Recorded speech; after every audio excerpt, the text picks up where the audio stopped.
Hello friends, it's me. Things have been hectic lately, but that's no excuse to not keep you updated. So today we'll go over everything that happened over the past few months and how we got here. The voices in the basement got louder, so loud that they could be heard throughout the house. And they weren't just loud, they were angry. They were screaming and cursing and banging on the pipes. And the scariest part is they seemed to know exactly what I was doing. Like if I would walk into a room, they'd start talking about whatever I was doing. Or sometimes I'd be thinking of something and they'd start talking about that. It was like they were reading my mind. In October, things took a turn for the worse. I couldn't afford to lose my house, so I had to figure out a way to make the voices stop. But I needed time to think. I went down there with a flashlight and a baseball bat and told them it's over. Get out of my house. But none of them answered. Well, they all ignored me. I grabbed a sandwich and walked toward the counter. But before I could say anything, the clerk asked, "Hey, you need to put that down?" I looked down and saw that I was holding 2 sandwiches. It must have slipped out of the package without me noticing. I apologized and put the second sandwich back. As soon as we stepped foot inside, I could feel the temperature change.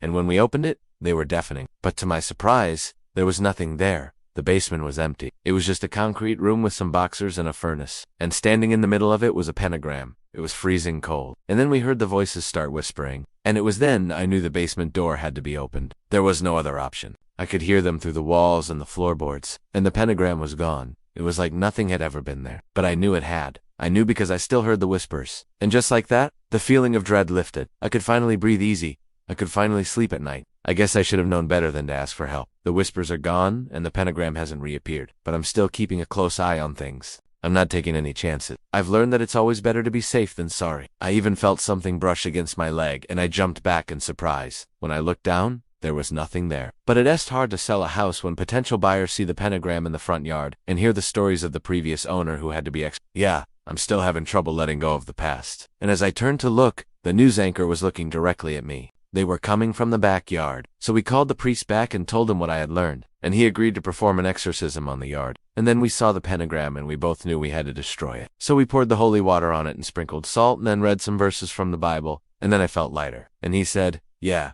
actually, when I was watching the house, I saw these figures running across the yard. They were fast, like lightning fast, and then I lost sight of them. I didn't think much of it. I assumed they were some teenagers messing around, like a huge weight had been lifted off my shoulders. No, I mean, she was looking directly at the camera, and I swear her eyes were filled with fear, as she said, 'Police are now searching for a missing man who has barricaded himself in his basement. They believe he is dangerous and should not be approached. His name is Michael, and he may be armed.' And then the screen showed a picture of me, but all I heard was more screaming and laughter. Then they started making fun of me. I explained everything to him and asked if I could stay with him for a while. And he said, of course. He welcomed me with open arms. They said things like, 'Oh, look at the crazy man.' And when the show was over, the clerk said, 'You better get out of here. I don't want people recognizing you.' And I explained to him what had been happening and why I thought it was important to come here. I told him about the voices in the basement, and he said, 'You know, the scriptures tell us that those who believe in Jesus will cast out demons.' I said, 'You don't really think that would work, do you?' And he said, 'Well, it's worth a shot.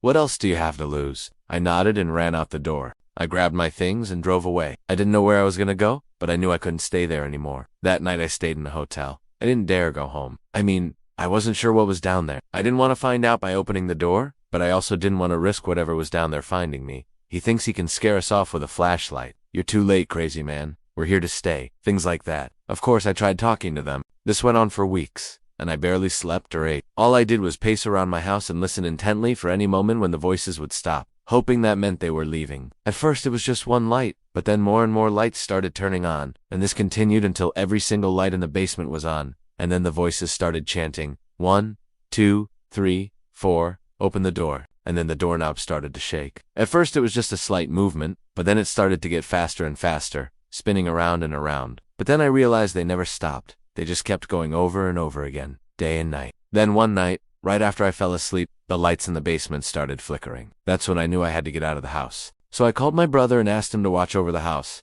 to keep an eye on it until I figured out what I was going to do. I called a few old friends and asked if I could crash at their place for a few days while I sorted things out. Then I remembered there was one person who still talked to me, Pastor Caleb, so I gave him a call. On my way there, I stopped by a convenience store to get some food because I hadn't eaten in days. And that's when I noticed the TV above the counter was showing the news. It was then I realized why my phone had been ringing nonstop with unknown numbers. It was the media trying to get a hold of me. I arrived at the pastor's house and he welcomed me in and offered me food and a place to sleep. So the next morning, we gathered some holy water and salt and made our way to my house.